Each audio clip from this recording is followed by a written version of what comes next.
At dahil maganda nga ang araw ngayon, kaya sinamantala ulit namin ni Charlie na lumabas, maggala-gala.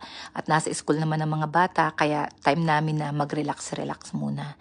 Plano namin na pumunta sa fishing ground para sa paghuhuligan namin bukas. So bago kami pumunta doon, dumaan muna kami dito. Naglakad-lakad, in-enjoy ang magandang view, ang magandang tanawin. Gaya nga ng sabi ko dati sa aking unang vlog, kung ikaw ay nai-stress, itry mong lumabas ng bahay. Huwag kang magmukmok sa loob ng bahay. I-enjoy mo ang araw, i-enjoy mo ang panahon, i-enjoy mo ang kapaligiran, ang magandang tanawin.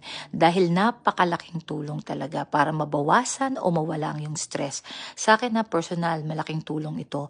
Pag nakikita ko lamang ang magandang kapaligiran, narirelieve na ako. Pag nakikita ko lamang ang magandang sikat ng araw, ang malamig na dampi ng hangin sa'yo, narirelieve ka na.